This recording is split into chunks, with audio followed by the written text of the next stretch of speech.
Hey everyone, I'm Chris Lesniak, And I'm Rob Byer, and this is the Debate Math Podcast. Debating Mathy topics and mathy pedagogy with mathy people just like you. Let's get into this month's debate. Have you heard that there's a new AP math exam, AP PreCalculus?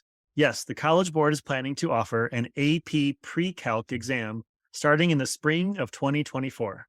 Before we go any further into AP PreCalc, we want to first bring to the forefront the recent controversy with the College Board and edits to the new AP African American Studies course. If you haven't heard, Florida officials claim to have been in repeated contact with College Board over content. However, the College Board has said Florida's concerns did not influence any revisions. We have repeatedly reached out for months to the College Board for comment or participation in this episode and have yet to get a response. And while this episode is not specifically about the College Board or the AP African American Studies course, we would be negligent not to bring up this controversy and the potential harm that these decisions may cause, especially toward those who have been historically excluded and marginalized. As hosts of the Debate Math Podcast, we believe all students should have access to rich classroom experiences where diverse perspectives are welcome. We believe learning is complex and nuanced, and we do not stand by censorship or erasure. And we do not believe the College Board's response is sufficient. We do not believe that math and math education live separate from politics, and we acknowledge our own biases as we proceed with this discussion. So while our focus today is mainly on AP PreCalculus, our opinions on the College Board are very present and may be part of this discussion. For us, the politics of the College Board are intertwined with the discussion about offering an AP PreCalculus course. And with that in mind, let us introduce our lovely guests. First up is a man who needs no introduction, who has appeared on this podcast twice before. He is your favorite math educator's favorite educator, Dr. Chris Childs. Hi, Dr. Childs. Hey, thanks. I've been on there more than once. Like, I feel like a special guest at this point, so I appreciate you all bringing me back. The first one must have been pretty darn good for us to do it again, so I'm excited to be here. Yeah, you're a pro now. Can you remind our listeners where you are and what your current role is? I'm based in Florida. I just consider myself a mathematics educator. And then for my fans out there that love to tattletale on me, I'm not representing any entity in this capacity for this podcast. I am representing Chris Childs, just math educator based in the great state of Florida, which loves to be in the news for a lot of things, which I hope we get to talk about in this episode. Next up is a high school math teacher, a mom of twins, and a Marvel movie fan, Joelle Cooper. Hey, Joelle. Hi, guys. Really excited to work with you today. Can you tell our listeners where you are and what your current role is?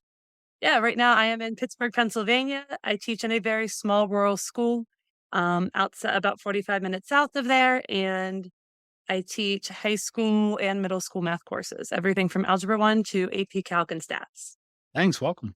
And lastly, we have a principal researcher at AIR, the American Institute for Research in Arlington, Virginia, a self-proclaimed mathematics education change agent who has worked in hundreds of schools across the country and the world, also a 2021 NCTM Lifetime Achievement Award recipient, Steve Linewand.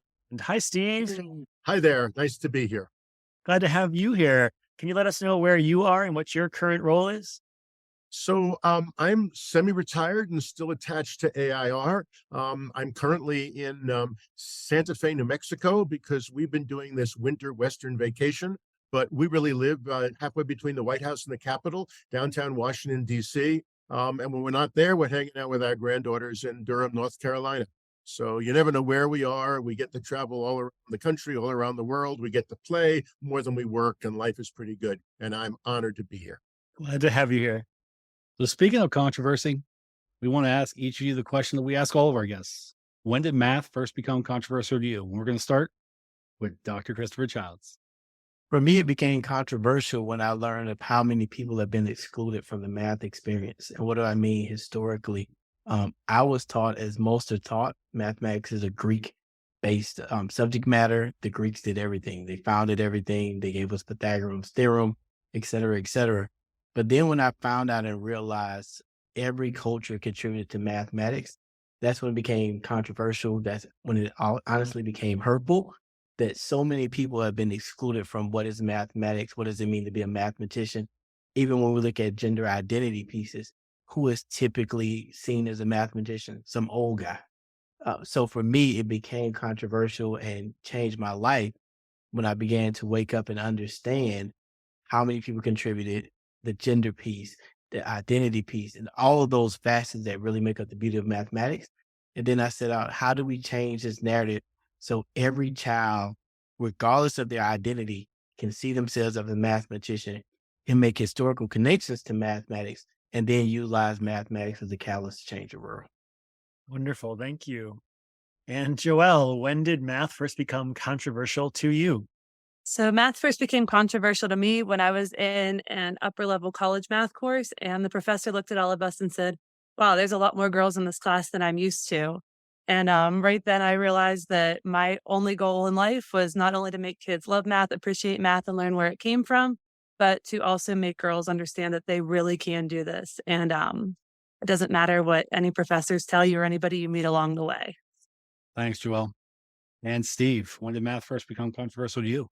So controversial. I mean, where I learned about the wall and where I learned that math sorts people and it's really a downer as much as it's something controversial. Freshman year at college, math was easy. I sailed through math. I got 800s on my SATs and I got 5s on my AP test, and it just wasn't a problem. And I end up in Honors Calc 3, which is exactly where I was supposed to be. And we get to Stokes' theorem, and it made absolutely no sense. I realized that I finally hit the wall, that math had done to me what it does to everyone else at some point. It sorted me out. I believed that I just wasn't good enough. And so it was easy to switch to economics.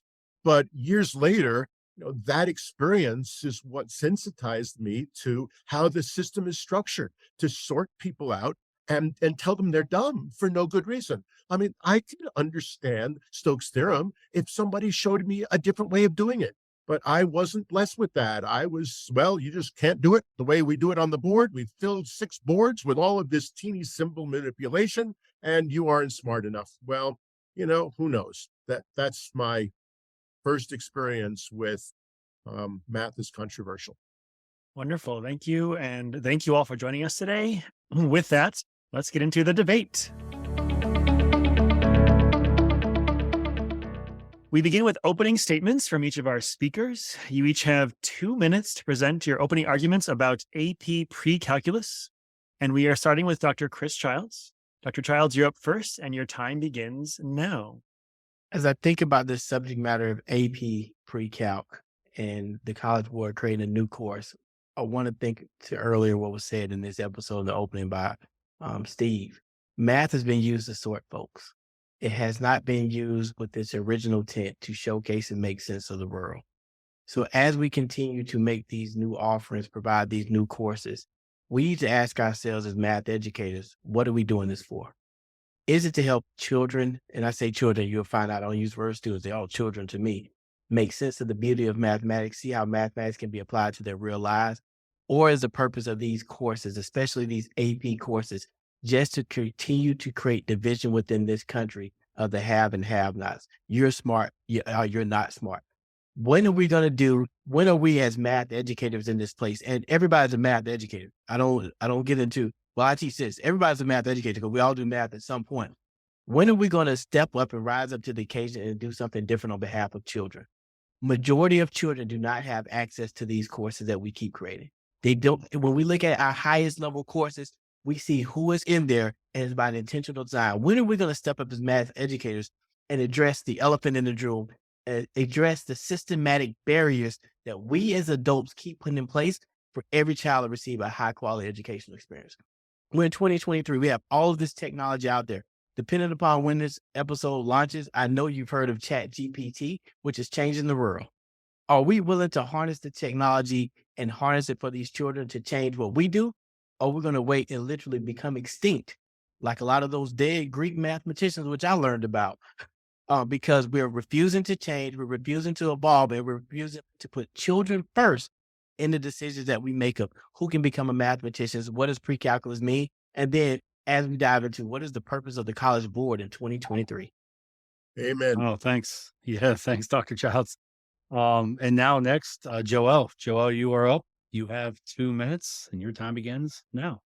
So if a student is taking this course to prepare for AP Calculus like it's intended, I don't see too much benefit as for it helping them in college, because if you are a student who's going to be taking AP Calculus in college, no school is going to give you a credit for pre-calculus. They're going to expect you to start in calc. So maybe you'll get some elective credit. You probably won't, but there's no real benefit to taking it, especially since there's only 3 units that are mandatory, and that's rational functions and polynomials, logs and exponentials, and trig. And in any true honors algebra 2 class, 2/3 of that material is already covered. So I don't believe that there's enough material that'll take up the full year. And sure, they can do projects and they can teach them how to use different calculators and applications, but I just don't think the material's there enough to truly make it authentic. And it seems like, at least in my district, anytime they slap AP on, the kids know they're going to get a GPA boost. So are you going to get kids that truly love math and they want to push themselves and they want to learn? Or are you going to get kids who are GPA hungry and only care about scholarships, the bottom line, and getting into college? Or their parents are going to push them into these classes because that's where they think they should be? It's going to decrease the authenticity of the course and not let the teachers teach to that AP level. So the other thing I have with AP PreCalc is that if the test takes 3 hours and it's only testing the 3 units, I think that's way too long, and AP is just trying to make money off of this. That $97 that the kids have to take, if they can afford that, if they're lucky enough that they have a school that pays for it, that's a lot of money to have very little benefit to their future in college. My final point in my opening statement is, where's it going to end? If they're going to take this down to AP PreCalculus, are they eventually in 5 years going to roll out AP Geometry, AP Algebra 2, and just keep throwing this AP label out to make money? Or do they really care about what these kids are learning and further proving the love of math and the understanding of mathematics? Thank you. And last but not least, we'll hear from Steve Leinwand. Steve, you have 2 minutes and your time begins now. So I love being last. It allows me to build on the wonderful things you just heard from Joelle and from Chris. I call this the case against buying into AP PreCalc as currently designed. Let's begin with AP Calculus. Whether AB or BC, we all understand that it is a college level course for which high schools can offer students college level credit. Colleges own that course, and we in high school are basically left to do what they ask us for. We are, in this position, but let's be clear. What they ask for in AP Calc hasn't changed very much for over 50 years. It's still lots of increasingly obsolete symbol manipulation. It provides limited use of technology. It's far more skill-oriented than conceptually oriented, or focused on models and applications. And we know that most of Part 1 items can be done with Alexa and with Google. So we're not really pushing things ahead. But be that as it may, I can't tell colleges what they ought to be doing for their calculus class. I can tell people I understand why we do AP Calc, but I do not want AP PreCalculus poisoning the well.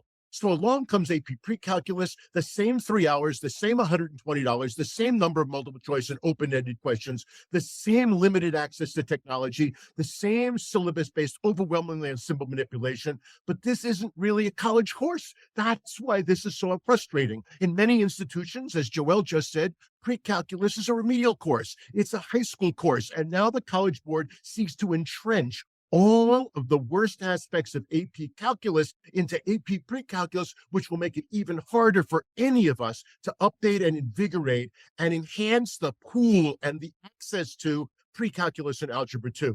Yes, as a result of serious pushback, the College Board in February scaled back the content of AP PreCalc. I'm very happy about that. They took out matrices, vectors, conic sections, parametric equations that there was no universal agreement on anyway. Those were sort of things that some colleges wanted, but now we have at least a course that's reasonable. I do believe it's also a course that overlaps tremendously with what should be a combined pre-calculus Algebra 2 course, but we'll get to that later. And so I think there's lots of room for the College Board to change. And my last line is, as I'm going to try and make the case, the bottom line should be, show us the exam. no school should be buying into this thing until we see the test and see that it actually aligns with our beliefs about what is good high school mathematics. Thank you. Wow, that was a great opening from all three of you. Such passion. I see a lot of concern across the board here about AP PreCalc, and that's partly why we invited you all on here to hear your thoughts on this. I'm going to back up for a second and maybe take us on a bird's eye view overall. You're talking about AP PreCalc, but I'm just wondering, are APs still important or relevant? Like, should we be investing time in them on a grander view? And anyone can jump in on this. I think the answer is yes. I think there is room for some kids to have access to college courses. I agree with the College Board trying, although it's a money-making operation. I agree that we ought to have more kids in that position. I love the idea of doing biology, chemistry, physics in some particular order, and then every kid has access to, as a senior, an AP physics or an AP chemistry or an AP biology as it follows it up. So I don't think the whole program is horrible. I think that we have to recognize that it has to stay within the college domain, where we simply say, okay, it's a college course. So, and building off of that, I do teach in a very small, very rural district, and a lot of our students are economically disadvantaged. So our school, my kids are lucky enough that our school pays for the test for all of our kids. And that's an opportunity to get college credit that they may not have at another school, and that might save them money down the road. And I agree with Steve 100% in his opening. I don't fully agree with the material that's in AP Calc that I have to teach, but I think it's a good opportunity for my students to get college credit and have exposure to that when they go to college, I'll get emails, I'll get phone calls, I'll get messages from them, their parents, their siblings saying, I am a lot better off because I had that upper level math class than a lot of my friends are. And I think there is value in that. So I want to push back. So why would a child take AP PreCalc as opposed to just taking a course at the local community college, or local state college? Or nowadays with the pandemic, we've seen folks pivot to online. Why not take a course with the actual college professor versus a possible course at a high school level with a teacher who may or may not be college professor material? And I know our listeners are going to get up and roar and be tweeting me for that comment, but let's be real. Is everybody equipped? And again, some of the secondary folks will say, well, everybody's not equipped to be a professor, but there's a different experience from someone who is in an AP course versus a college course connected to university. I don't have any problem with that. In fact, I think that that is an incredibly important option. I think the dual enrollment and giving kids credit in that way makes sense. They wouldn't need to do the AP, but I think that we also want to provide as many options as possible. And the AP is still, if they make some adjustments and all, I think is a reasonable place for some kids to have access to this opportunity. And as much as Joel and I say, you're not going to get credit, there are a whole lot of schools for whom it is not a remedial course, but in fact, you do get credit for it. And so if it provides those kinds of opportunities, but again, I just cannot emphasize enough, it has to be a test that makes use of technology. It's got to be a test that gets at conceptual understanding. It's got to be a test that does more than just tons of simple manipulation. And that's what I read in that syllabus now. And until they show me a test that has some of the same qualities of assessment that we see on the SAT, where Desmos is now going to be available for the entire test for all kids. I mean, stop, full stop. If the College Board is doing that for the SAT, then why is this AP thing differently? Well, we know why. Because the college professors do not want them to use that stuff because it upsets their wonderful little apple cart. Well, it's time for us to say, either you upset that apple cart, or we're going to do everything in our power to upend your College Board business model for the low-hanging fruit of AP PreCalculus. That's a harsh statement, but I think that's the reality that we face right now. I mean, it is no secret to anybody that the College Board is not thriving. The pandemic hurt them. They have done bonuses to their salespeople to sort of get sales for this test or people signing on. I mean, that's never been done before. This test was developed in 3 years. It takes the College Board 5 to 7 years to do a test. I think we know it's like, oh, well, we got PreCalculus. Let's go there. The fact that it really is a high school course. Well, you know what? I can live with that if, in fact, the College Board makes a commitment to a better test and to devoting, give me a number, 30% of the proceeds from this test to the training and the improvement of the knowledge base of high school math teachers all across the country. That's what I'm looking for. I'm willing to cut deals with them and sort of look the other way on some of this, but not for a test that isn't worth it. But we have to ask ourselves, if I'm not mistaken, at some districts, teachers get additional funding for teaching the AP course, and then they get additional funding if they have a good percentage of children passing the test. So now the question is, for a math ed community, are we willing to cut off our own pockets to actually address something and change the system? Or are most of us going to say, whoa, I agree it could be better, but hey, I want the money. Well, my quick answer to that, Chris, and I think it's an incredibly important point, is in the schools that I love the most, the same human being who is teaching AP Stat and or AP Calculus is also teaching the special ed or the low-level Algebra 1 with the expectation that you're so good, let me see you make a difference with these kids. And so I think that if in fact we pay people, pay them. I can't worry about that. I can't control the contracts that get negotiated. If schools want to honor that, fine. But it ought to also entail that anyone who is getting benefits from that is also expected to churn out high levels of results for the most problematic ninth graders in that high school. And I don't think that's all that hard to do if you have a little leadership on the part of school administrators. Let's push back. This is great. Let's reframe it. Not say problematic, but the children who need the most. If you're the best, you should be teaching also the children who need the most. When I was department chair, that was my big thing. Oh, you a rock star? I'll give you an AP course. Also going to give you a course where the students who need the most support and show me you're a rock star. Because oftentimes, and I was a former high school teacher, and the first year I got all the courses no one won. But are we willing, if we're so good as educators, to switch that model and provide other folks opportunities and really showcase if you're worth it? And then I challenge to the College Board, y'all got to do better. But as a math ed community, for them to do better, we need to stand together.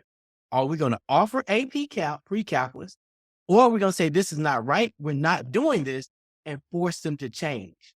Oftentimes, we bend over backwards and never force these big organizations to change. They keep making money. We'll, in a faculty meeting, complain, and nothing ever happens. A conversation with a bunch of state math leaders at lunchtime today. And the topic was pathways. And obviously, when you start talking about pathways in high school, you can't escape the dominance of calculus. The fact that calculus is rigor and everything else is like second and third class. One of the suggestions that came up is that the math community really needs to stop and say, you're going to tell me that these part 1 items on the AP Calculus test are rigorous when Google and Alexa can do these things, when no one in the real world uses the chain rule anymore? It's like, oh, there's a way to find the integral. Fine. What's important is, what the heck is the integral? How did it come about? What do we mean by infinite, sums of rectangles? And the same thing with the derivative. And then look at part 1 on the AP Stat course. It's like day and night. I mean, that's rigorous. The fact that somehow we think that AP Stat is a second-rate course is absurd. So there's lots of work that we can do. And I think that when we make that case, it takes some of the pressure off of the AP PreCalc.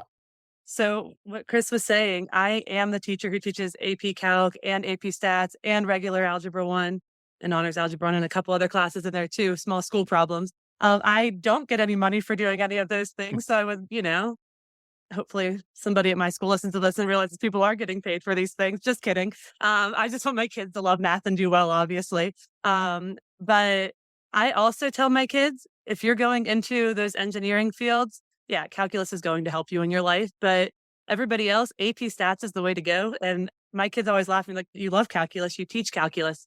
Yes, I do. I love calculus. I use calculus, but you're all going to use stats. And I absolutely love the AP Stats test. There are some things I would change. I think they're a little bit harsh on wording and interpretations and sentences and has to be perfect. But that part 1 on AP Calc, I tell my kids, I said, you guys are here, you know this stuff. You better get part 1 right, because there is absolutely no thought into it. Just drill and skill, answer it, move on, accept your 1 point and go. And that And AP look at stats test, that's a rough test. Like those well, 6 questions at the end with that investigative task, I would love something like that where they can apply some calc concepts. So I want to interject real quick. So I want to bring it back to AP PreCalc because we could all talk about AP stats, AP Calc, like all day. But so going back to the AP PreCalc, because Joe, I'm going to come back to you because you said this in your opening statement about where does it end.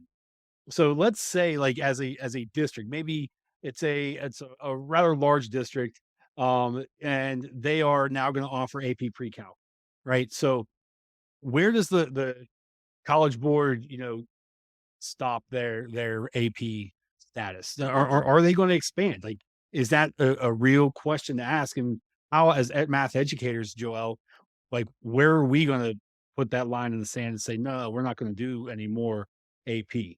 And I know like Dr. Childs is in Florida, and I know like AP third grade is probably coming soon, but but I'm saying like, where does it stop? AP what? Because right now it's Yeah. AP PreCalc. Where do we go from here? Yeah, and that's terrifying to me because I know that they can prey on schools. I don't know if it's like this everywhere. I've only taught in Pennsylvania, but we get bonus points on our school assessment profiles every year for the number of students that take AP tests. So why wouldn't AP go to or College Board go to school district and say, hey, you want to boost your scores? Do AP PreCalc. Hey, maybe we are going to do pre-AP Algebra 2 or AP. I don't know that they could actually pass an AP Algebra 2. That class doesn't exist at the college level at all, where PreCalc we know does exist in some capacities. But why they could easily target those schools to make that money and say, hey, you want to boost your school performance profile and get more people wanting to come to your district. And so do this, bring AP PreCalc in.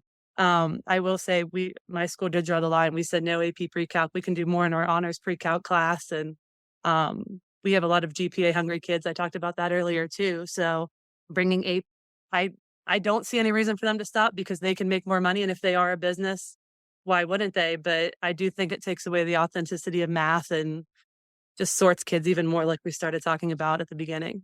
But that's the problem. We keep focused on the business of College Board, but what is Right. best for children? yeah. Is it Definitely best- not the is it best- business. Right. Is it best for them to keep having these AP courses? Is it best for the privileged folks to know, even if I don't pass the test, at least I can boost my GPA, which is going to help me get a scholarship? Or is it best to actually get rid of this whole College Board thing and think of a whole nother route that's going to be more beneficial for children and still prepare them to go into college?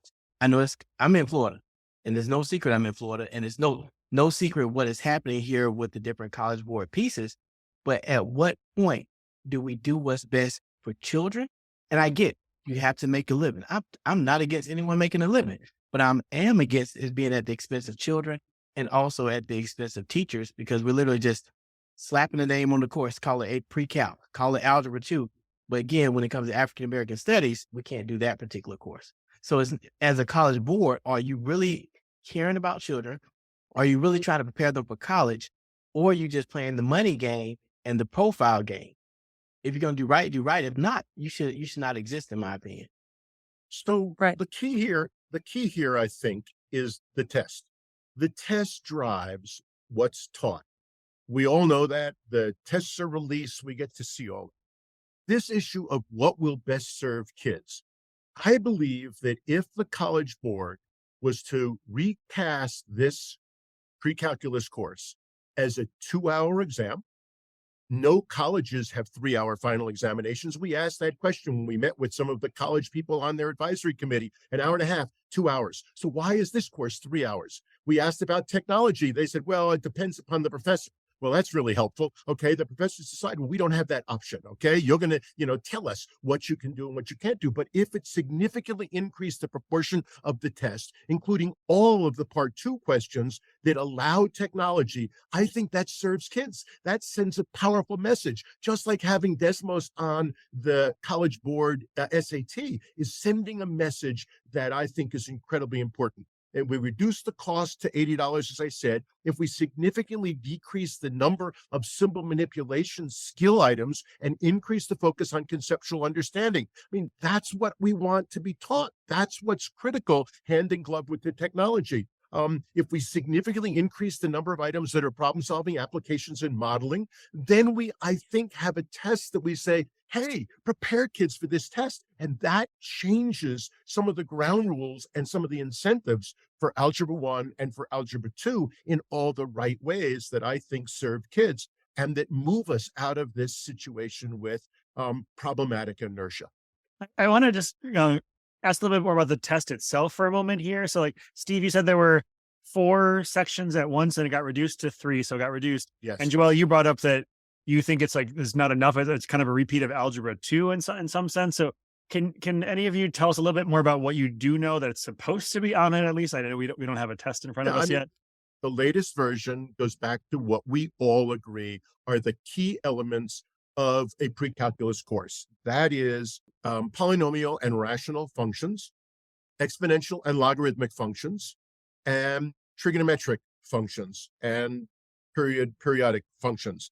I mean, I think that all of those fall into the category of, yes, that's what you need to be able to know about in order to succeed in calculus. I think that people can pick and choose if they want to expand the course some with maybe it's the things that I listed. Maybe it's going back to vectors, or maybe it's matrices, or maybe it's parametric equations. But if we really are trying to get mastery, I think that makes, what they've done now makes sense in place of the things that were added on. More importantly, when it gets to the issue of the content, I think that although some people say it's a lot of Algebra 2, well, for better or for worse, there's a lot of overlap because we race through things, because it doesn't take the first time. We've not yet figured out how to teach for real mastery. Why do we still do quadratics in Algebra 1, which is just a killer for everything? And so if we recognize that there are ways of adjusting these courses, that's great. But until that happens, just because we do it in Algebra 2 doesn't mean that it's there and kids are really ready for it. So, there's that argument for it. Although, I contradict myself when I say that in the grand scheme of things, with all the Algebra 1 being done in 8th grade now, and an effective integrated program in 9 and 10, we could easily have an 11th grade course in the calculus pathway that is this combination of Algebra 2 and pre-calculus, and it's doable in an hour a day. So there's all that going on, but most people say, okay, good, the College Board gave in. They cut it back to a manageable content. We couldn't teach all those things before. And I just keep saying, well, you didn't win the war yet. That was a battle we've won, but it's still the same test that doesn't measure up. So I have a question though. Like, me, my job is to reimagine this whole piece. Yeah. We're prepared. When I took AP in high school, so we're very familiar with AP, and I did dual enrollment. And the key was as we've stated, you teach to the test, you have your test strategies, and you'll be fine on the test. Why are we rethinking the whole concept of a test? Why is it and not application based? Why are they not taking something and designing something as a final piece, as opposed to, again, it's so antiquated that I just gotta. Well, again, I'm not minimized, but I am. Bubble in some answers. Get it out with, boom, I'm done. But can I apply this? Can I use it in the real world? My undergraduate degree is in computer engineering, and we had a senior design project where we actually had to design something. For me, if we need to push the College Board, is what are students learning to do other than take a test? Because if it's to prepare you for college, and I've had the opportunity to teach in the high school level, and I've had the opportunity to teach at the college level. In the college level, it was more so thinking, how do you apply this knowledge? So really, we're not preparing you for college. We're preparing you for a test that could be used for some credit, as opposed to rethinking what is really going to be beneficial to a child, whether it's pre-calculus. I'm not going to jump to other subjects, fellas. Joelle. But what are we preparing you for? I want to see a product come out of these courses. If you're using technology, harnessing this technology to produce something in 2 to 3 hours. I just think that comes down to the teacher then, because I will say, I tell my kids, I want them to do well on the test. Obviously, I'm not going to teach them for a whole year. I don't think that one final test at the end is the end all be all. Kids have bad days, things like that. But so, yeah, I do teach some of those strategies, but I tell them I care about so much more than that. I care about where they take what they're learning with me in their future. So I do as many projects as I can. We use the technology I teach them the calculators, the Desmos, all the online simulations, so that they really get that feel of, hey, I can see this visually, I can see it algebraically, I can see it geometrically, anything I can possibly do to have them really understand it. So I do think, I mean, I don't know how College Board could make that actually an investigative piece where they do something, but I think that's going to come down to the teachers and what they want their kids to be able to do. And hopefully none of them just want them to pass the test at the end, and they actually want them to appreciate the math and what's behind it. But I think that's going to come down to them at the end. But Joel, let's push on this. The College Board makes a lot of money. I may do a Google search to see how much. They can design this. Like, we can't keep giving people hours of, I don't know if they can. Literally, we can go on Chat GPT right now and type in, create a AP PreCalculus test. And before the end of this episode, we'll have a test. Right. So we can't keep saying it can't be done. Go ahead, Steve. So this is so important. And it is, I mean, so I spent 2 hours on a Zoom conference with the advisory committee and with the key people at the College Board. And I raised exactly that point because, like, not surprisingly, like you, I want to change the system. I want to make everything work for me. Now, the last thing I want to do is be the spokesperson for the College Board or an apologist for the College Board. But anyone who's listening to this debate needs to understand that we all agree with what you're saying, Chris. However, the College Board says none of these advanced placement programs would work if the colleges didn't grant credit for it. Okay, so when I sit there and say, my goodness, the College Board, you guys own ETS. ETS is the hotbed of some of the most amazing assessment stuff going on in the United States. You're nodding because you know that. I mean, there are some of the best psychometricians anywhere. The psychometricians who think outside the box all work for ETS. And they have got constructive response items to die for. They have multiple selected response items that really get at understanding which of the following is, and you have to decide whether it's 2 of them or 3 of them or 4 of them and those kinds of items. And so when I say, why don't you apply that kind of technology to your assessment, I'm told, well, that's just too far removed from what in fact is the way it is assessed in the colleges. And so that's when I say, look, you need to give them an opportunity to move as well. You're asking us to buy into a test that we are holding our breath over even after some of these changes. And right now, it's not holding our breath. We're saying loudly and clearly, don't buy this test. This is a backwards move. Make the College Board show you what they're talking about. Give us a model test that honors these things. Or don't, but that's what they would say. And I don't know how to respond to that because, I understand how conservative higher ed is in so many ways, particularly the math community within higher ed. And so they're in a problem, I'm in a problem. I wish that when it comes to pre-calculus, the College Board would say, since this really is stepping into their turf, we're going to look 2 points worth for every 1 point worth of college. That is 2 points worth at the high school people and what they think and what they say. I mean, I can't tell you when this whole fight started, how many emails I got from people saying they asked me, I reviewed it, I filled in all these questionnaires, and nothing that I suggested was listened to. Well, I mean, that's just where we are. And so I'm trying to sort of say, how do we pick our battles? How do we recognize I'm not going to get everything we want? We never do. Which compromises make sense and which ones don't? And none of that is easy. But I'm with you still. If it doesn't serve kids, which means if it doesn't move high school math forward, and it doesn't give more kids access to the stuff we're all saying, then what good is it? And that's the thing. We keep going with this, as you mentioned earlier. We're going to jump, Rob and Chris. I'm sorry. We got to go to calculus and come back. We have this literally outdated track in high school, and every entity says it's not my responsibility to change that. Right. Hypothetically, if the AP College Board came out with a design mathematical course, folks would change. But everyone keeps saying that's not my thing, not my thing. And at the end of the day, we're all complicit in disenfranchising children. And when I say disenfranchising children, if we think about this AP pre-calculus course, I can tell you who will not be in that course. Majority of students who are multilingual, majority of students with disabilities, majority of students who identify as melanated, majority of students who identify as socioeconomically disadvantaged. and I haven't seen the data yet. And we know that going into the course. So College Board, are you purposely creating this, or are we willing to do something different? And you know that in all those brochures, Chris, they claim that this is about giving more people access, that this is addressing the equity issues. And then we say, well, show us how. And they really, in my opinion, don't have a very strong answer beyond just, well, we said we're going to do it. I want to go to Joelle real quick. Joelle, as a teacher in this space, what can other educators listening to this show do better to prepare more students who have been historically excluded get to these AP level courses? Because we got to reverse engineer the game also. And what would you recommend others do to help folks get in these courses? So we're actually kind of in that predicament for next year. We don't know if it's COVID, different teaching styles or what, but we decided to go all in on making sure we have these differentiated classes that meet the kids where they are and can help them move forward, fill in some gaps.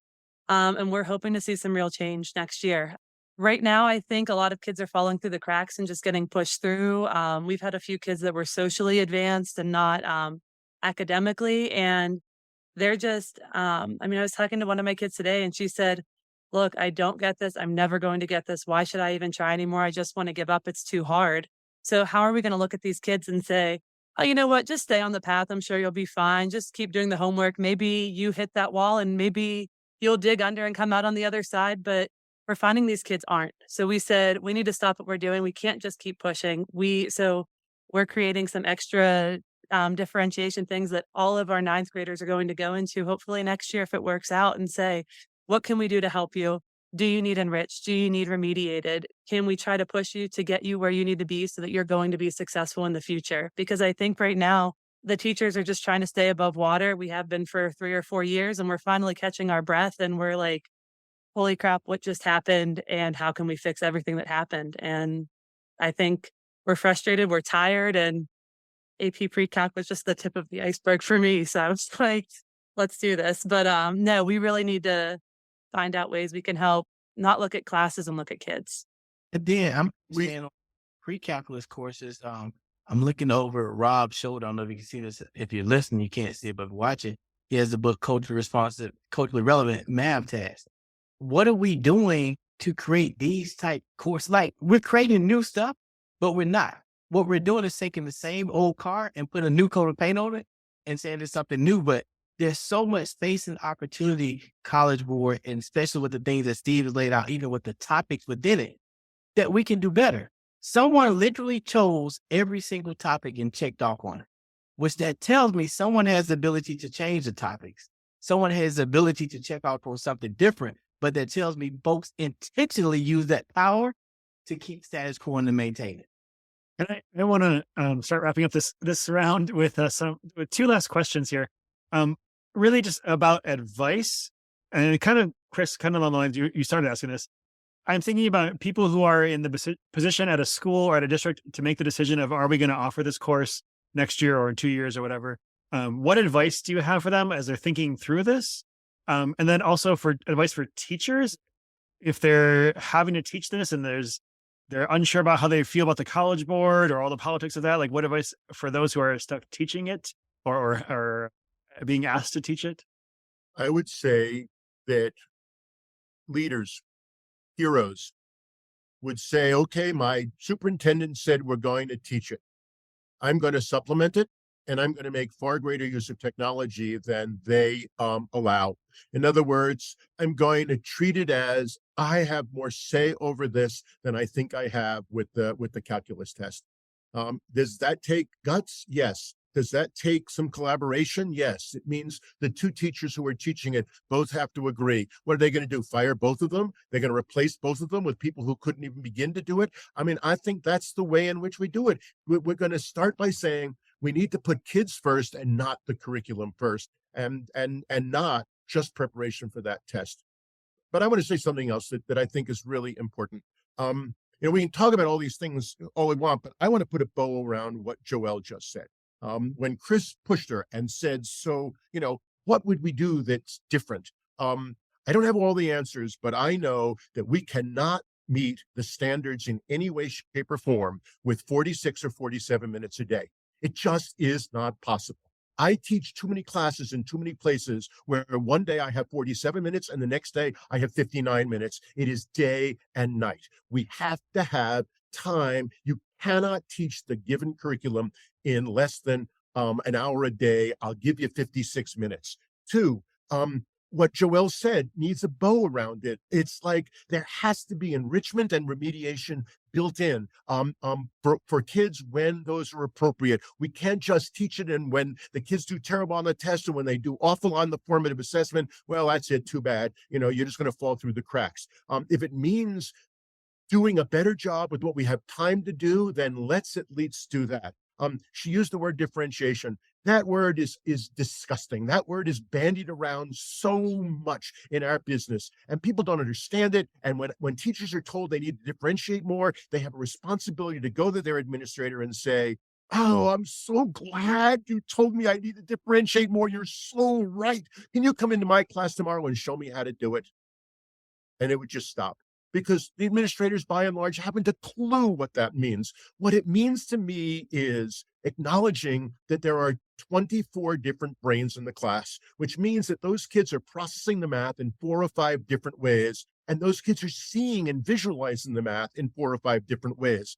Differentiation says there's not one right way to get an answer, that the kind of instruction that works in kindergarten and in first grade is alternative approaches and multiple representations. It's the kids that struggle in 7th grade with sign numbers because it's only done on a number line. And no one ever talks about Tom Brady or whoever the local quarterback is losing 5 yards on the first play and gaining 9 on the second play. All of a sudden, everyone knows they're 4 yards ahead of scrimmage. It is about vertical things and temperature. It is about different representations, and that becomes the tool in the same way that kids ignore the formal rules about assigning signs, absolute values, and instead worry about what does it look like on a number line. And I think we have to prune the content. That's where we can start. And those are department-wide discussions that come out of departments that don't isolate, the departments that provide collaboration. But I want to say one other thing, and that is that whenever we talk about high school, we know that middle schools can offset an amazing range of problems at elementary school. We know that the middle school curriculum, thanks to the College Board, is so good. It is so rigorous. It is so appropriate. It is less, but it is richer. It is well designed. The trajectories are all there. No high school can offset a problematic or poor taught middle school curriculum. If we want high schools to be serving kids, we need to send them kids who had a 6th, 7th, and 8th grade experience that worked, that was strong. I will believe that the very best math teachers in a middle school should be teaching 6th grade. Absolutely flat out 6th grade. The worst middle school teachers, let them teach 8th grade. If I do 6th and 7th right, 8th grade sucks, I can pick it up in high school. But I cannot help a kid who had a terrible experience with cross multiply and divide and with equations and equivalent expressions and all those things that are the essence of 6th grade, unless it works, unless it's stronger. And so when middle school is stronger, then high schools can be stronger, and we can serve a lot more kids. We've got the curriculum, at least in middle school. We have the issues of not enough time and of, in some places, inadequate quality, because again, there's no guidance, because there's no leadership, because there's no collaboration. We look the other way because we have a warm body in the class. Those are real problems that have to be addressed if we're going to cling to this belief that we've got to serve more kids across the board. Yes, Steve, thank you. Bringing back to my original question about advice for teachers or admin, can I go to Chris and Joelle also? Like, what are your thoughts and where do we go from here? I want to talk to a district or a leader who has across the board historically low performance in mathematics at the high school level. I want to challenge you. I want you, if you're across the board, let's say you're less than 30%, 20% proficiency across your high school. I want to challenge you to eliminate the current pathways and re-envision and try something totally different. What's going to hurt? You're already at 20, 30% proficiency. It can't get worse. And when I say reimagine it, I'm not saying dummy down math. Create a new rigorous experience, whether it's with data science, whether it's with coding is hot right now, and a lot of people are not harnessing that technology. where they're still using problem solving. We can still integrate some of the topics from a calculus course, an algebra 2 course, trigonometry course. We can do better with statistical analysis. We create some financial literacy courses. Reimagine that mathematics experience in your high school trajectory pathway. Try it for 2 to 3 years and see what happens. You're already in the pits. I'm going to be honest, a miracle is not going to happen in the next 2 to 3 years. Try something radically different that's going to benefit a child. A child can be financially literate. A child can know how to code. A child can understand how to read and make sense of mathematics when they see it in the newspaper. And you can prepare them for something different and then go back and revisit the whole pathways piece that we've traditionally done. Someone needs to step out on a limb and do something different and show others this can benefit children and help them. So that's what I want to really happen. I know someone saying, oh, Chris, I'm in this environment. I got a new superintendent. We got to try this pre-calculus thing out. What I want you to do is identify how can you get as many children as possible in this course and start looking intentionally at historically excluded populations and making sure you're preparing them for this course. I want you also to look at your other AP courses. Who is in that course and does that demographic match your lowest level courses that you offer? If it does not, I want you to, as a leader, because if you're a leader, you should be bold to look at what systems are in place that are keeping kids out of this access. You cannot tell me year after year it's just the children. It can't be. It's the system. We need to be challenged to reinvest in how we reimagining these courses, what applications are we providing, how are we harnessing technology. I'm looking at this AP PreCalculus course, and you all correct me if I'm wrong. There are parts of the test where a graphing calculator is not permitted. I'll be honest. It's 2023. A child will always have an iPhone. I know you Android folks don't. It's an iPhone team over here. They will always have a version of technology, and we're still creating mechanisms. Might as well, hey, give them the first graphing calculator. Let me see if that works or something like. It's 2023, and we're still limiting the power of technology. Why? Because we can't design exams that can do what we need to do. It's time to think outside the box. I'm going to challenge as leaders in this math ed space. How are you designing your experiences so rich and so well? This test is a formality for a child taking it. Or you solely focus on this test and not preparing them for life beyond. Because guess what? A child can pass. I would rather a child, and I used to tell my students all the time, I'd rather you fail that standardized test at the end of the year and be successful in life. Because a lot of successful people in life that fail the test. I never told the story before. I took an AP history class in high school. Only took the course because it would boost my GPA. I was a senior. I was a cool kid. It boosted my GPA and I failed the crap out of that test. But guess what? I'm still Dr. Christopher J. Chalmers. So again, if we're going to play the game, play the game. But at the end of the day, what are we preparing children for? Beyond the test, beyond graduation. Joel. Yes, Joel, your last thoughts and advice. I wish I talked as much as these guys, but I'm pretty brief and to the point. I think all the time, but you guys make awesome points. And honestly, I can't really talk from the administrator role. So if I were an administrator leader, my advice to them is to wait it out, see where this goes, see if it is actually beneficial, talk to people who know what you're doing. But from the teacher standpoint, I mean, I've been very upfront about my thoughts about this. I don't like AP PreCalc. Although, Steve, when I came into this, I said 3 units, and I was talking to my kids today because we were doing this, right? And they said, well, what's on this AP PreCalc? I told them, they're like, you've taught me half of that or 2/3 of that already. Sign me up for that course for my GPA boost, right? And the more I sit here and I listen, you really can. So if your kids come in knowing 2/3, you're already ahead of the game, right? You really can dive in and you can really show them where math can go, because now you have 100, and we know you don't have 180. You have 160 days to really hone in on these 3 things. Your kids are going to be rock stars by the end. But my advice to the teachers, if I was told next year that I'm teaching AP PreCalculus, I don't care that I hate the idea of it. My kids are going to think that is the best class that could ever exist and that I love every part of it. And I am so excited to get to teach them AP PreCalculus, and they are going to have the most fun in that class because your attitude is going to dictate exactly what happens with those kids. If you're miserable, you hate it. Every year I catch myself when I teach probability going, oh, I hate probability. And then I say, I cannot say that to this group of kids because they are going to hate probability. So go in with a positive attitude no matter what happens. Go home, complain to whoever you can complain to, your mom, significant other, your own kids, but leave your students out of it and make sure they know that you love it and you're there for them. So that's my advice for the teachers. Wonderful. I think that's a great note to end on. Well, thank you all. That concludes this episode's discussion. You did a great job of tackling this complicated issue here, and I hope this gives teachers out there some good food for thought and some things to say when the idea of the AP PreCalc course comes up. And now it's up to our listeners to continue this conversation. Talk with your colleagues, talk with your administration, talk with your upper level admin administration at central office level, and share what resonated with you, share this episode, and have those deeper conversations about what's going to happen within your school.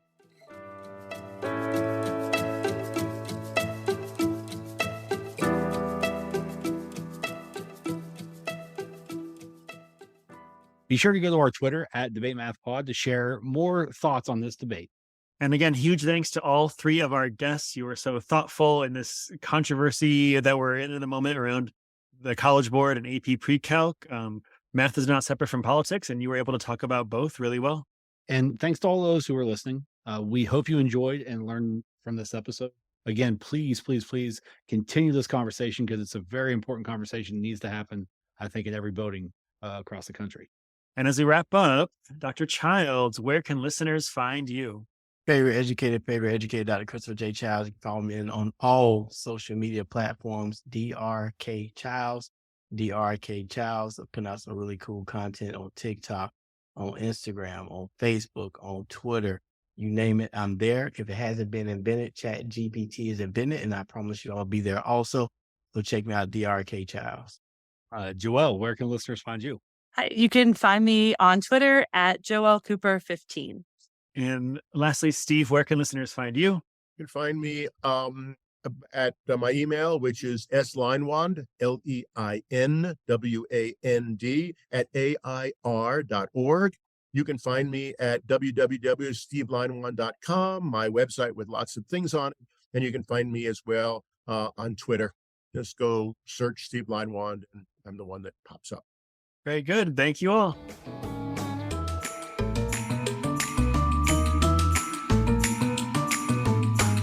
Want to learn more about incorporating debate activities into your math classroom? Go to luzniak.com/podcast to sign up for my mailing list and get your first set of example debate activities you could use with your students today. Go to luzniak.com/podcast. Don't forget to reach out to us with comments and questions on debatemath.com or follow us on Twitter at DebateMathPod and follow along with #DebateMathPod. Rate us and review us on Apple Podcasts. Or wherever you listen to this podcast. Your feedback is super important to us. Well, that's all from us. Looking forward to debating with you more next episode. Until next time, cheers.